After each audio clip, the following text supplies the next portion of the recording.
I wouldn't go as far as you said, mafia. I hope wouldn't not. go I that hope far. not. Yeah, you shouldn't. You are a president. I'm I not. would, Yeah. I would say the following. I would say it is our responsibility.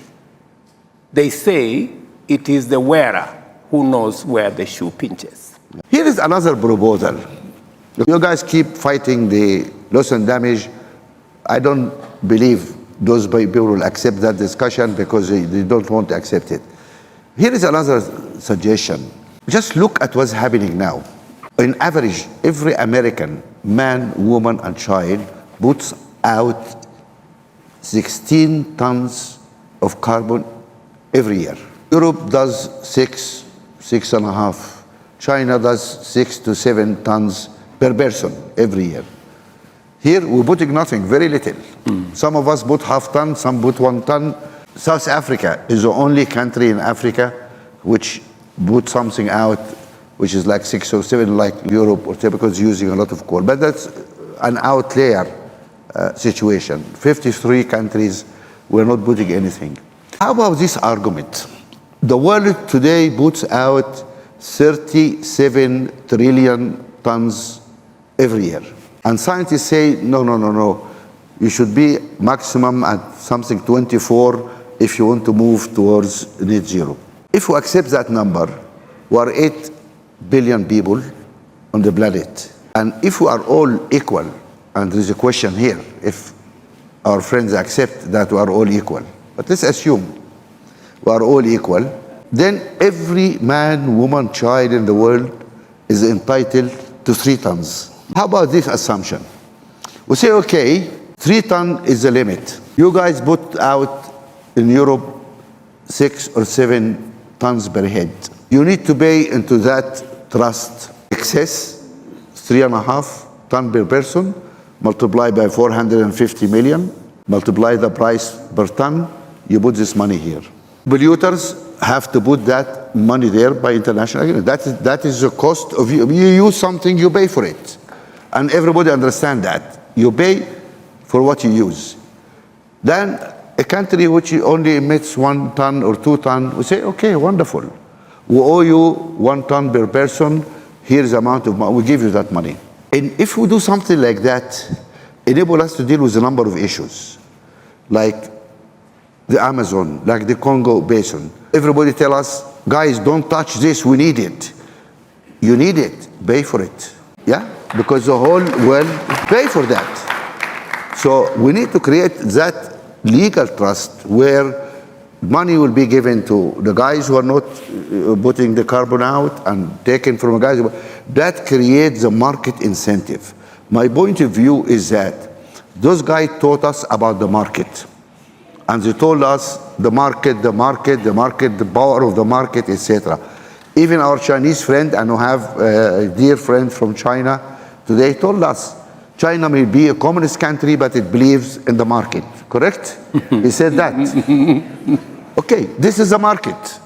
Let the market force play out. The polluters pay because they are polluting right now. And now they have the incentive to stop polluting because they're paying a lot of money.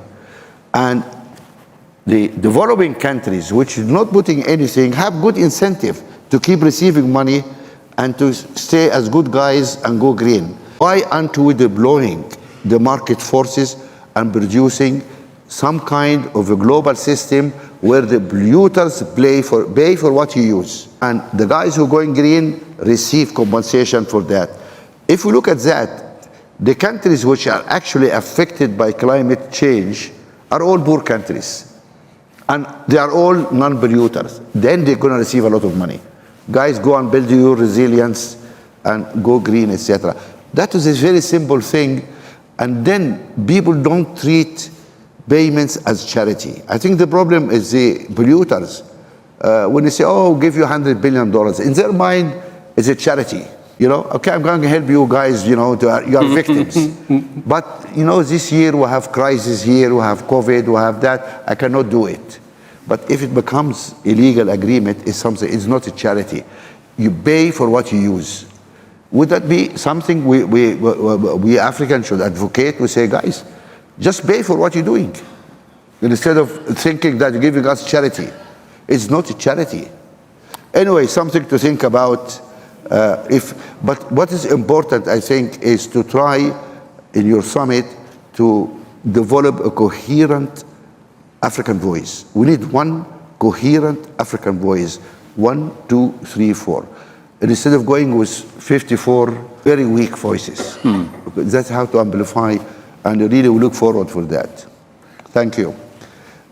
So that was about climate, and we talked about the rigged financial system.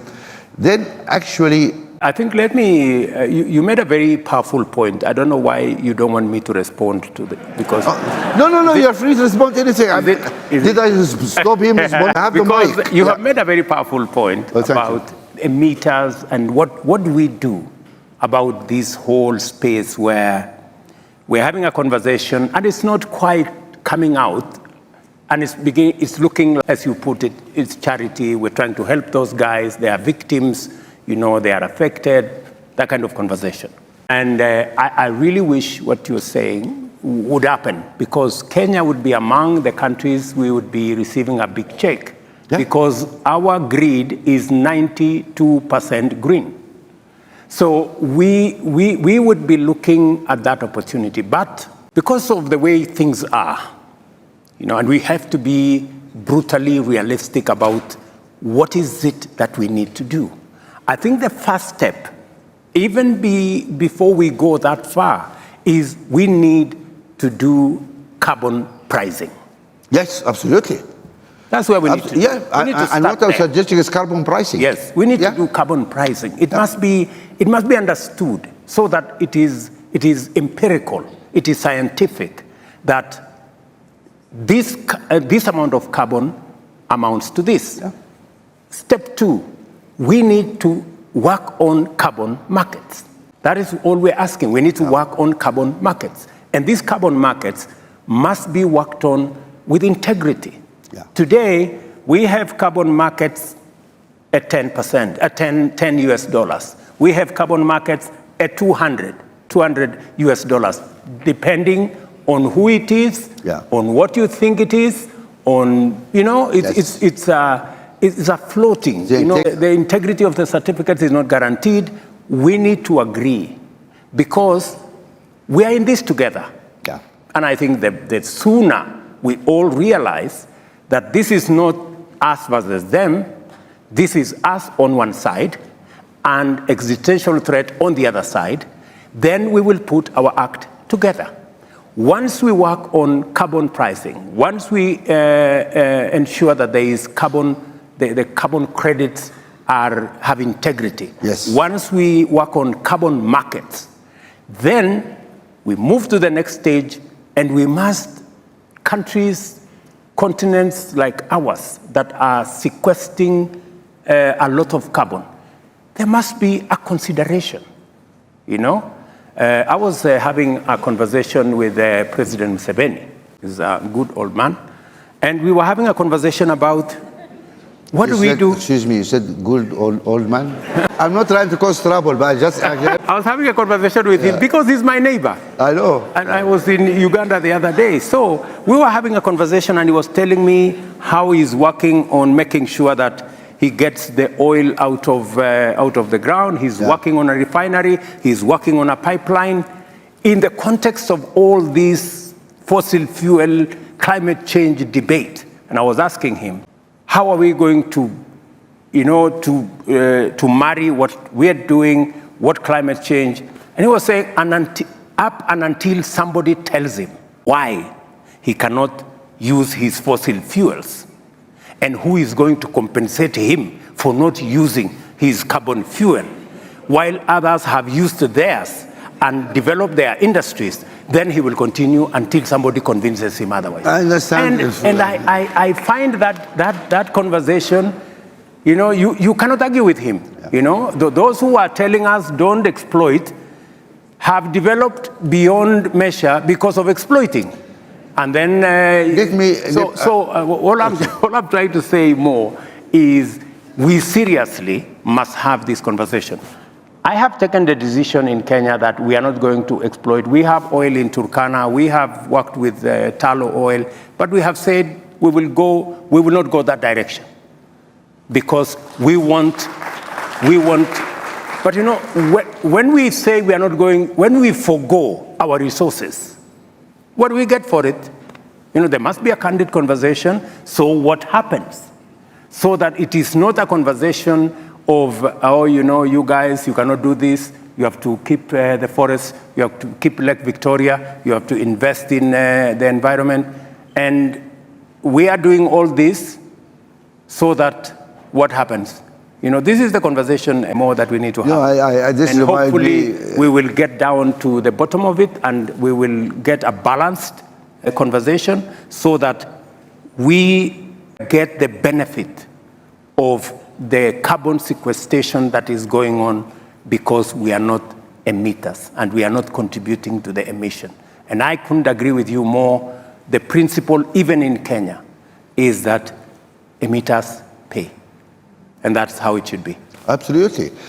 So it is our responsibility to engineer the debate that will put on the table our perspective, our point of view on what kind of financial architecture, global financial architecture that would work not just for us, but for everybody. Yeah.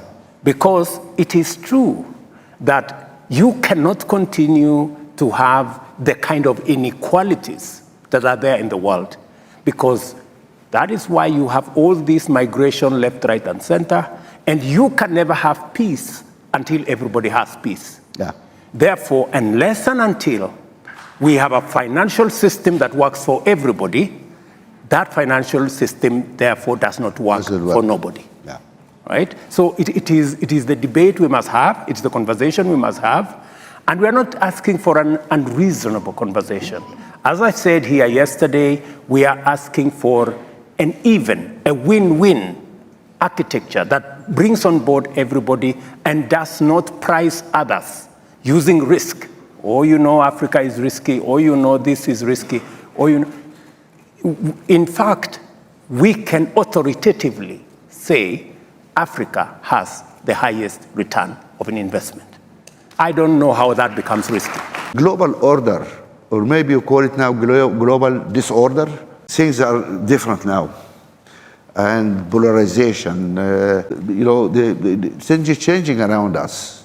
How Kenya is gonna navigate now when you have all these competing powers and a lot of organizing going on between these powers? I imagine you have maintained the best path for Kenya. Well,